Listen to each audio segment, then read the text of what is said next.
my producer. Pull from the hip, 4/5, I'm the shooter. Dog, I do ya.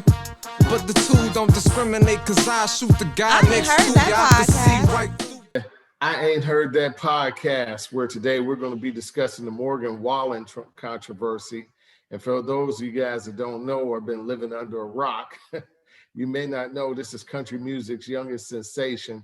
He was shooting up the charts with hits like Whiskey Glasses, I Can't Love You More Than My Hometown, Sand in My Boots. And today we're gonna talk about the controversy that surrounded him. I'm blessed to have my guy Skip, my partner in crime as usual, and my longtime friend and brother, Dr. Jared Rogers. Just got his doctorate degree. I'm proud of you, my man. Thank you. And if you guys don't mind, I'll start, and then we can toss it around. How about that? That's cool. First of all, good morning to you guys, to you gentlemen. Okay, although this is a big deal, I wanted to cover this topic because I'm sad to say that I truly believe this is a modern day witch hunt. And by that, I mean to prove that this country cares more about fake change. I'm going to say fake change because in the schools, we're still not teaching real history, where Black history is being taught, and we're brushing over Black history. And subconsciously, we're telling the young people, get over it. What happened, get over it, and that portion of history is swept over. But then when it comes to 9/11, we're saying, remember, always remember. Well, we need to go back and cultivate these kids and give them some sort of idea on what that word means, the hurt and the pain that was caused by that word. And now kids are using it like a term of endearment. And, I did it as a child. I did it. And it wasn't until my older brother cringed when, and him and my parents had to explain to me what that word meant and what hurt it caused back in the day.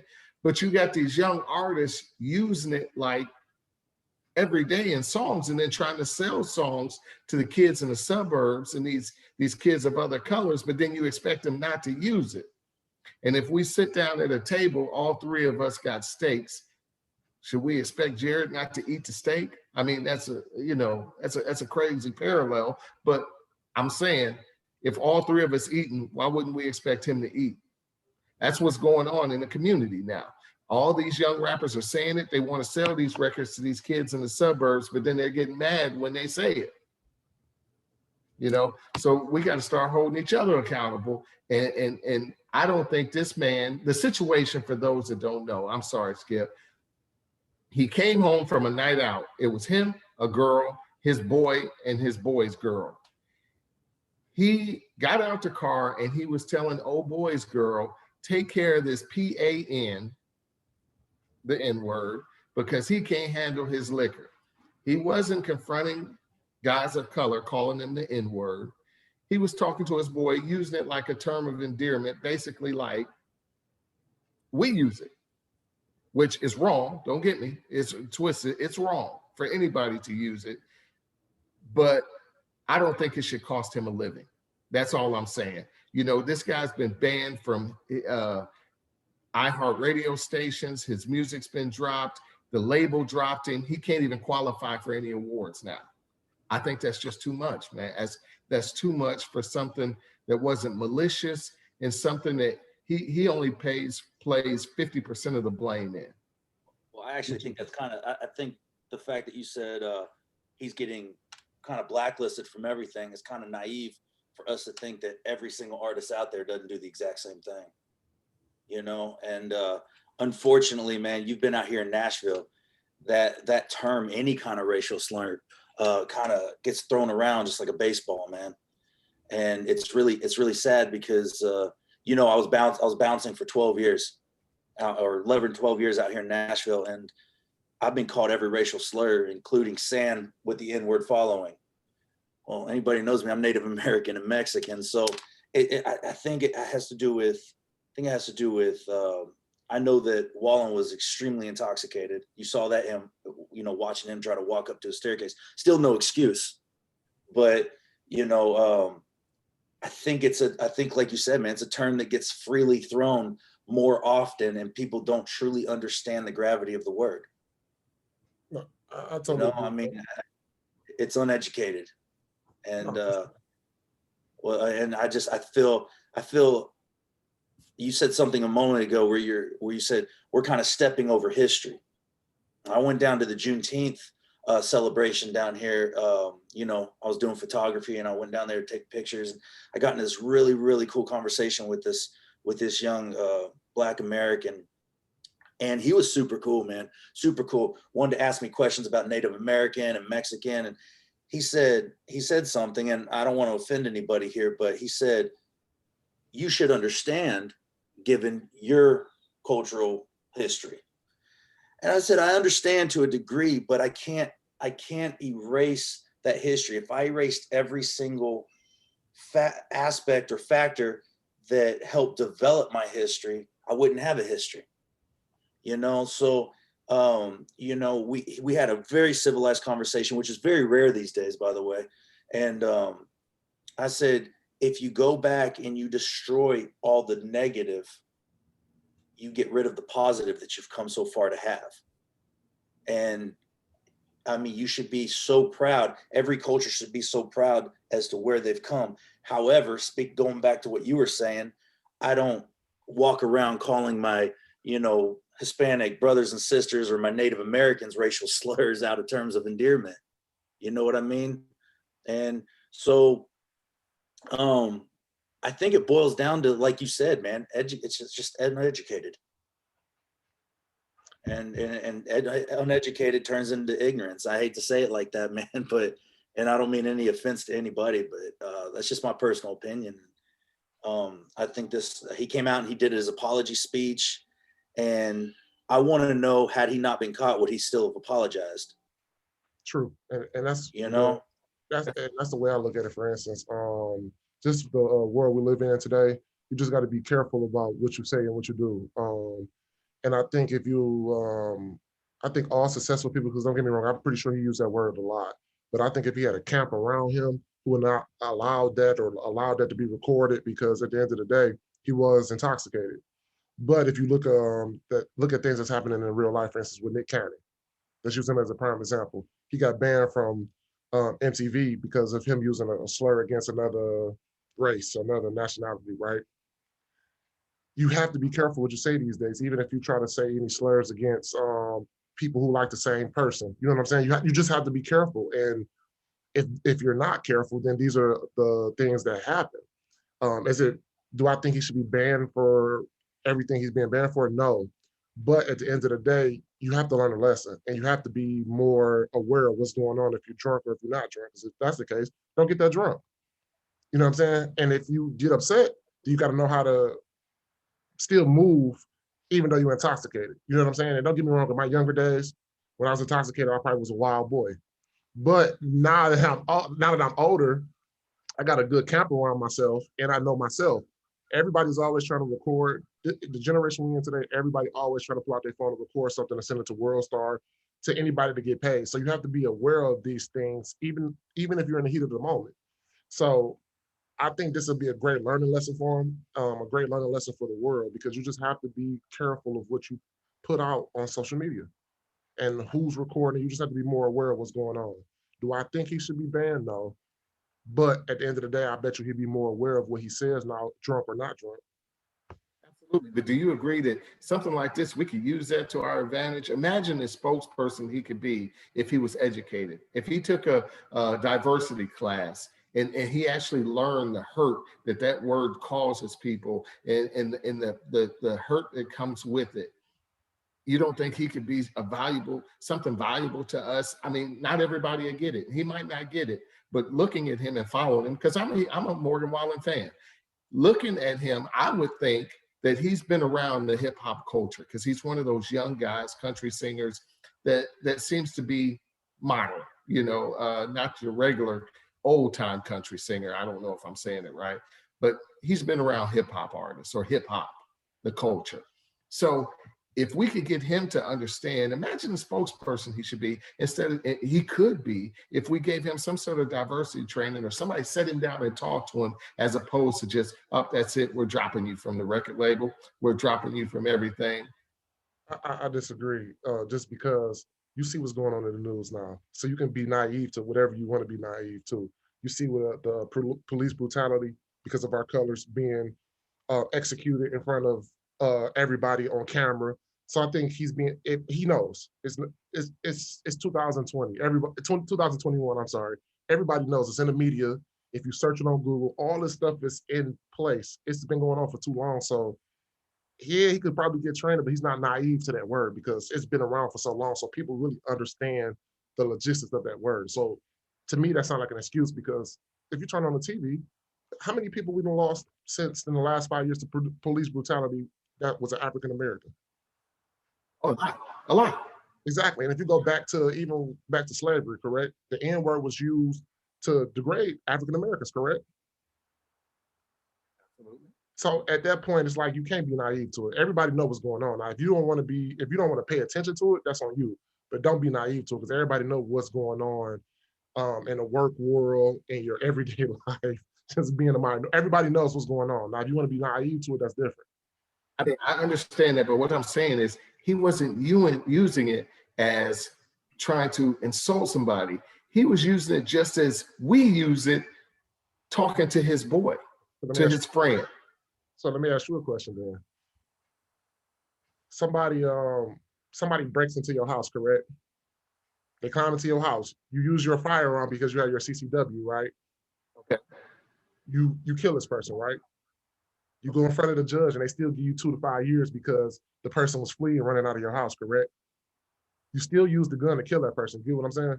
It's still the same thing. You get the parallel I'm trying to use? I get that. I get that, what you're saying. I agree with one and disagree with the other, but I'll say this, man. I get the power of forgiveness. I do. Yeah. And I think that's something we all, if we're gonna sit here and we're gonna base everything we say off of, this is my belief, is that, you know, if racism is such a pain in the ass these days, it really is. It's very real. It's very real. I'll get closer to the camera so you can see me here really good. I will be randomly selected in every single airport. I really will. I really will. And I can laugh at it. I can laugh at it because I'm educated enough to know that they're not, you know, and I get that. But what I don't understand is I know a guy out here right now, I won't mention his name, but he uses the N-word like it's the word "the," you know, and they think it's funny. And like Vince was saying, they use it as a term of endearment. And I can find myself forgiving someone who will take the proper steps to earn that forgiveness. I can find myself doing that.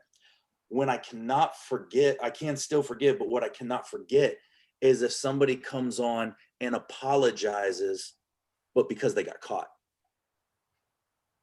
That's the difference. Is I want you to say you're sorry because, oh my God, what did I do? Not crap, that dude got me on camera.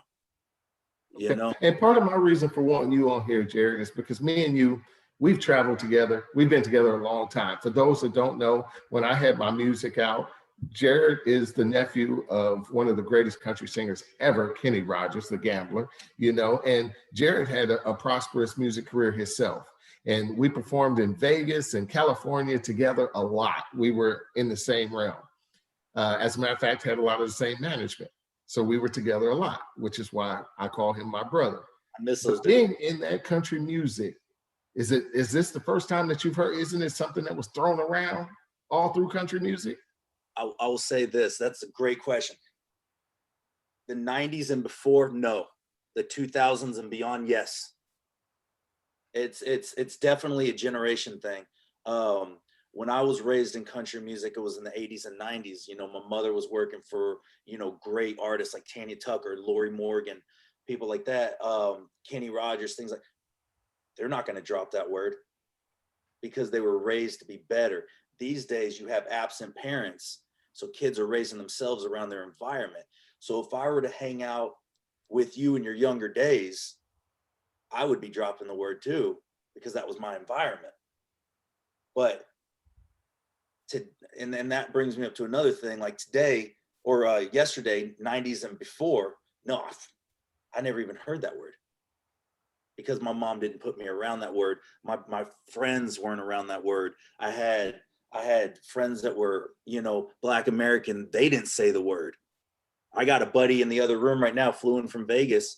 He's half Black, half white. He's never said the word, and we had a conversation about this yesterday, but it's definitely a generation thing, man. It's gotten worse.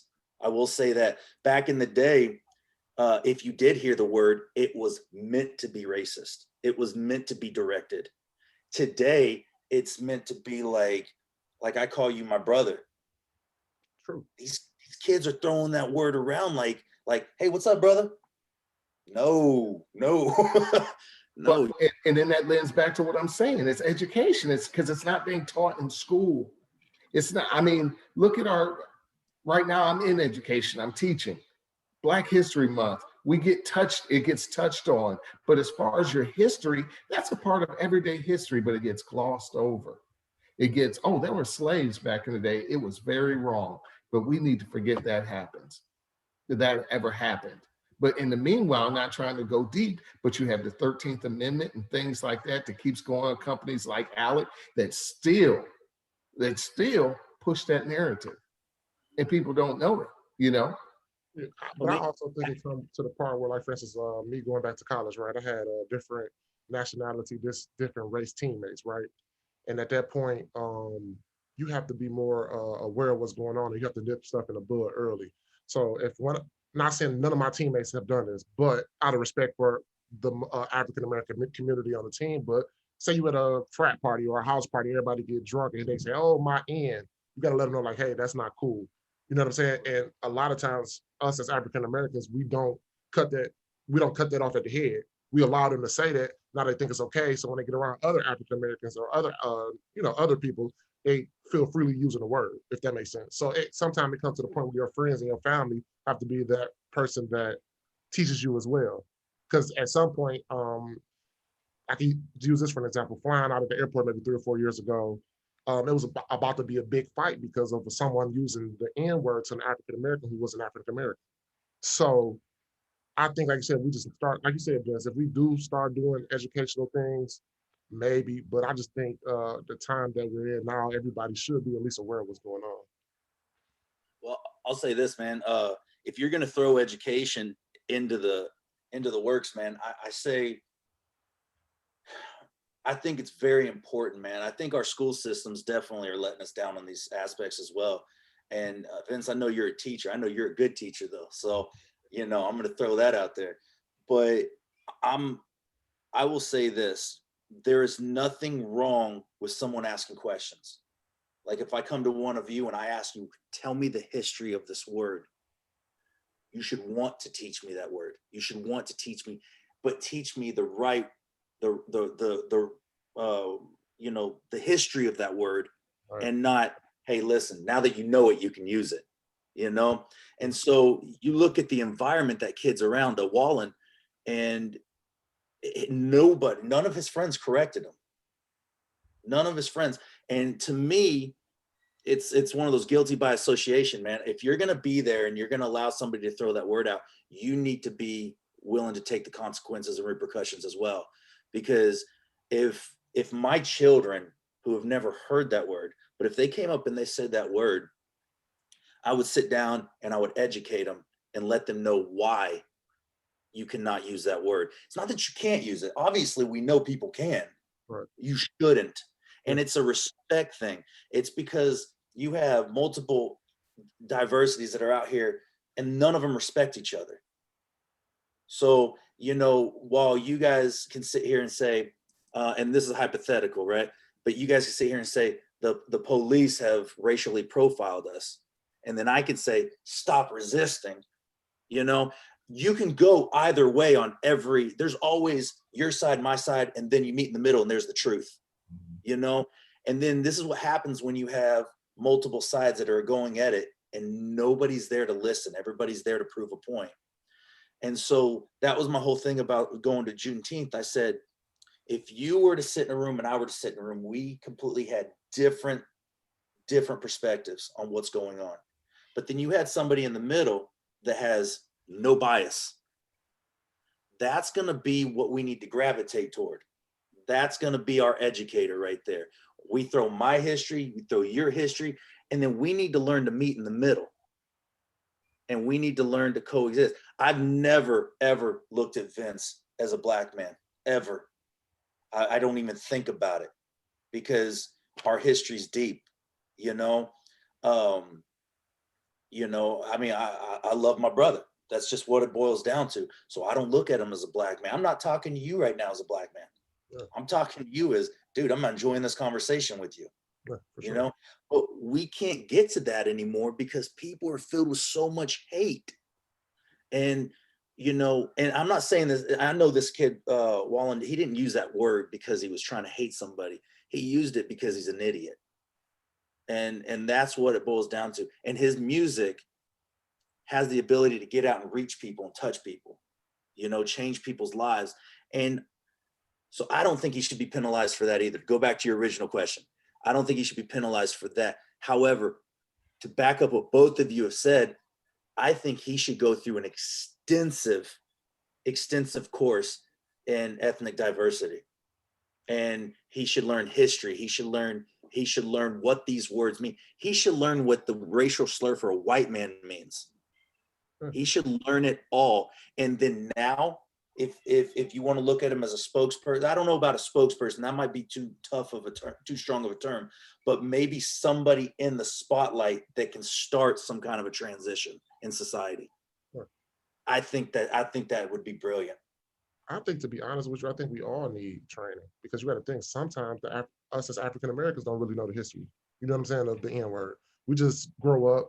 Mom don't know, dad don't know, or if dad not around, you know what I'm saying? Mom trying her best to raise you. You listening to Jay-Z, Nas, Too Short, you know, some of these rappers, you really don't even know the history. And then even to go a little bit further than that, some of the stuff that we say that's offensive to other people. You know what I'm saying? Like, for instance, with the, and don't quote me, but the LGBT community, I know they added some letters to it, but, you know, we might be, you know, I know me and my friends, sometimes at point, like, man, stop acting with the G word, you know what I'm saying? And not really thinking like and in public, that's offensive to someone who might be around that is the G word, you know what I'm saying? So I think at the end of the day, we all need training, to be honest with you, just because African-American, white, Hispanic, we all say things or do things that could be offensive to other people.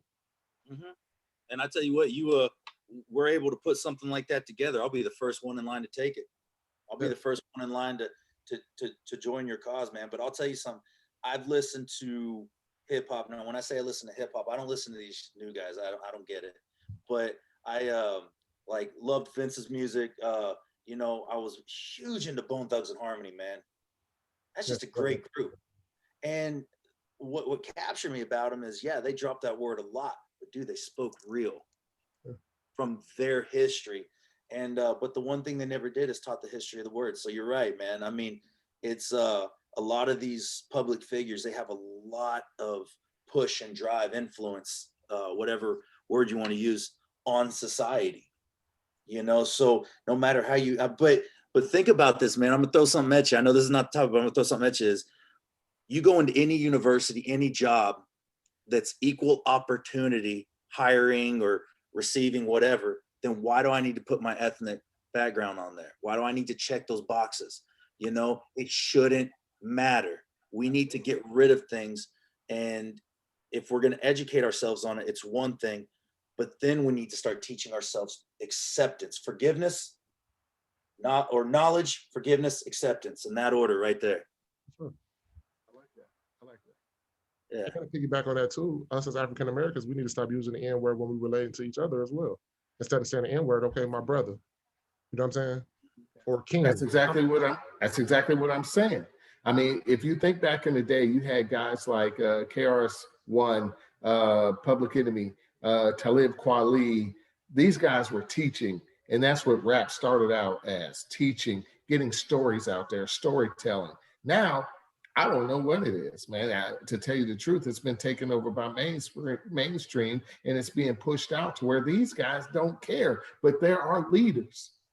There are leaders. So my point was, if we could get this guy who is out in the public picture, Morgan Wallen, who is huge, and we could educate him, dude, that's a better spokesperson than me or you could ever be, because we don't have that spotlight. You see what I'm saying? So use him for good. Use him for good. Don't throw him away. Don't say, oh, we cut you now, you're done. Use him for good. Yeah. No, and I'm like you said, I don't think they should punish him to that extreme, though, because I'm a big person of, you always give a person the benefit of the doubt. You always give them that one benefit of the doubt. Have you listened to his music, Skip? Have you heard? I'm not gonna be honest with you, I haven't. I haven't started listening. I haven't started doing like following up who this person was until you said something about it 2 days ago. I'm gonna have to hip you, man. Whiskey Glasses, and this. Hey, this might be the last time I get to lay you down, because I can't love you more than my hometown. You know what I'm saying? This dude is. Hey, I'm telling you. I'm going to Apple Music. Check him out, Skip.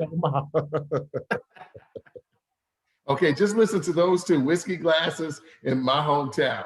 Listen to those two. But I appreciate this conversation. I really do. And I hope others appreciate it. I hope some people can grow from it, and I hope that you guys drop a comment, and hey, Jared, you got anything coming out you want to push? Man, I'm actually working on a few documentaries right now, the aftermath of addiction. I've been filming families who have already lost loved ones to addiction. And basically my goal is to show those who are addicted, or those who are surrounding people who are addicted, what is left behind. So it's the aftermath of addiction, and it's under Hallowed Truth on Facebook and Hallowed_Truth on Instagram, man. And I would definitely appreciate, people taking it out there, sharing, and helping get those stories out there, because these are real people with real loss. Vince, if you can, Vince, I know I'm pretty sure you hooked to that. Can you send that to me so that I can follow and then add him as a friend, and then share that on my social media platforms as well too? Absolutely. Thank you. Jared, if you don't know, Marvin has a nonprofit where he feeds, man, what have you fed? You fed over 5,000 people, haven't you? Yeah. He feeds people, gets kids ready for school. He does a lot in the community. So yeah, I will definitely make sure he gets your information, Jared, so that we can get that out there. Yeah, please. I'd love to talk to you about I'd love to talk to you about something. You were talking about schools and feeding, and there's a documentary I'm doing right after this one that I'd love to talk to you about. For sure. And then also, before we get off, I do want to say this to the viewers too, man. Treat everybody with the same respect, no matter their ethnic, their color, what they look like, man. Just treat people right, man. Because at the end of the day, if you do that, I think the world will be a better place. Yeah, randomly select someone for good. For sure. And the reason it's so personal for me is because I'm mixed. Why should I have to choose? True. I should just be able to love my family and love everybody. Yeah. Because guess what? It's good. I don't know if it's going to work out with you with that New York hat, but, but don't hate, baby. This is in the mail right now. This is in the mail. Appreciate you. Hey, I ain't heard that podcast. Please become a member. We love y'all. Jared, we appreciate you so much, my brother. Thank you so much. Thank you, Jared. Absolutely. I'll talk to you soon. Okay. My producer, pull from the hip 4/5, I'm the shooter. Dog, I do ya. But the two don't discriminate, cause I shoot the guy I ain't heard that podcast. Right through ya.